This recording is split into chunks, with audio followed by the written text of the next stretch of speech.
Here's a bit of a rundown of how the new PA system at Willinda Park works. As you can see on the back of speaker number 1, all the speakers are labelled.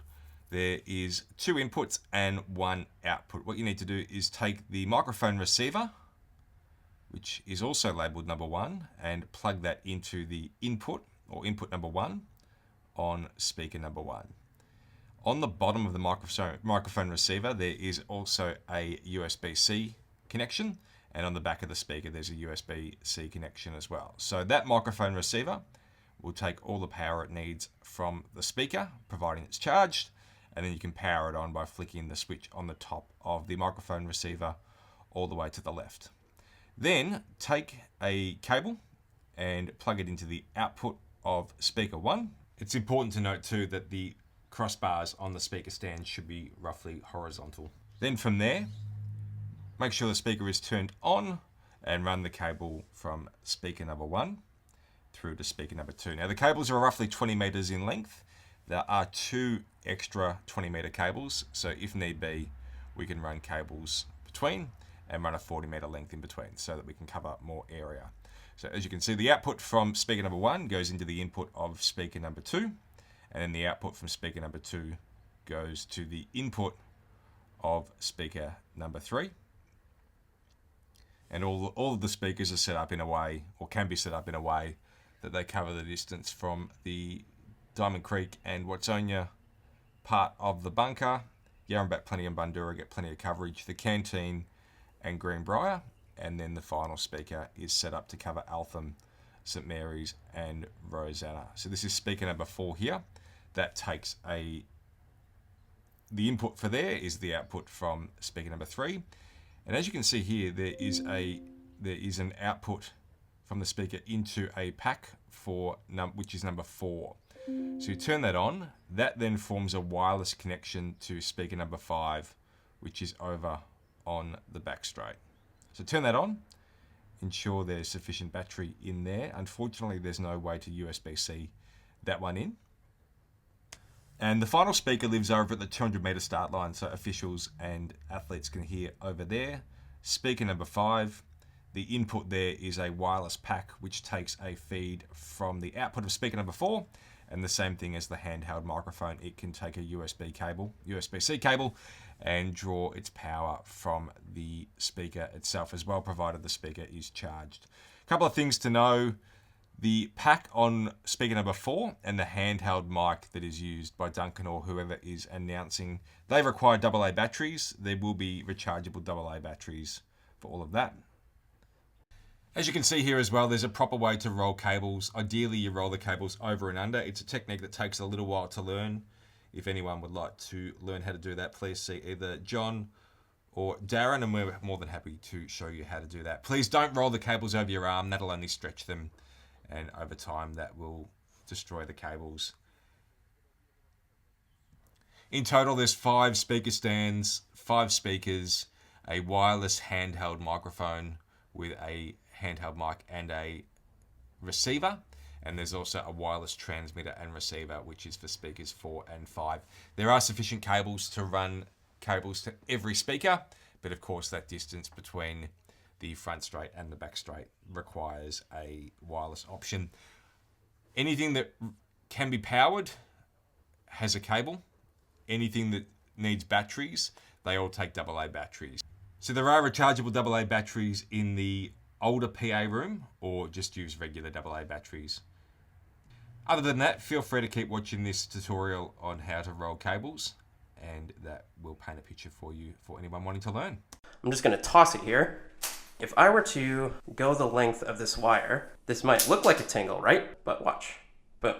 Nothing. Today I want to show you how to do the over-under technique for properly wrapping an audio cable. If you don't properly store your audio cables, over time you're going to get wear and tear on the wires on the inside, and nobody wants that. Everybody wants their gear to last forever. If you're following on your phone or on your computer, I just want to do it from a first person's point of view.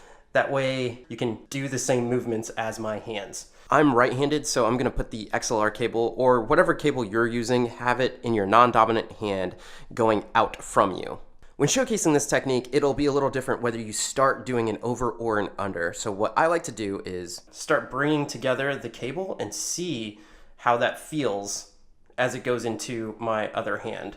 So to start off with, get a little bit and see how this cable just kind of turned as I brought it towards my right hand. It's coiling it for you there the proper way. So from here, that was kind of what would be considered an under because this part turned. I don't want to confuse you right off the bat, but that's kind of what I do, is I just kind of put them together and then let this thing do what it needs to do. And you want this to hang somewhat freely. Now, as I bring this, gonna get some more, bring it in like this.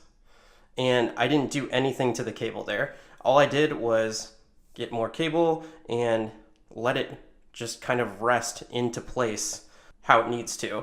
This next part is the confusing part for most people, and it is the under part. And let me show you what happens if you just try and do that same thing where you just go and let the cable rest. As it goes in, notice this curve that's happening right here. That is what you would get on those old school dial-up phones, if anybody remembers that, this kind of curve. And you're going against the grain here. So what you need to do to combat that, notice it's happening again, is you go under. So you kind of flick the wrist, meaning with my wrist right here, I'm going like this and I'm turning it, what would that be? Clockwise? I'm flicking the wrist with it in my hand like this. So with it coming in, I'm following the motion of the cord. So flick like that. And notice that it kind of sits perfectly in the wire. Let me show you again. So as it comes in, you kind of go underneath the cable and you will see the cable will just rest on your hands like this. So under with the flick of the wrist. Next one is over. And with this one, I have it in my hand and I'm kind of just turning it into place as it rests. And see, same thing. It wants to go under. So flick the wrist kind of. Boom. Over. Under. Over. Under. Over. If you did it properly, you should be able to let this go and have no tangles whatsoever. I'm just going to toss it here. And if I were to go the length of this wire, this might look like a tangle, right? Let me grab this end, but watch. Boom. Nothing.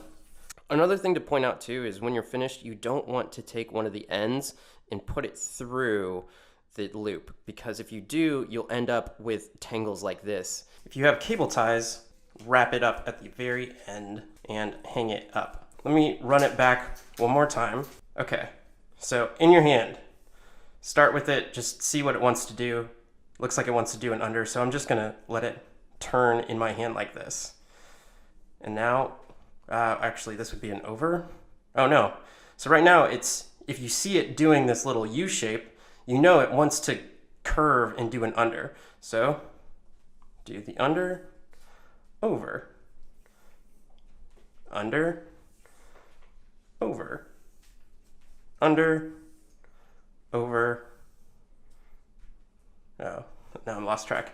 Under and over. Same thing. And again, if I do throw this, it should have no tangles in it. I don't really recommend people throwing it against hardwood floor, but I just want to showcase to you that there are no tangles in this wire after I have wrapped it correctly.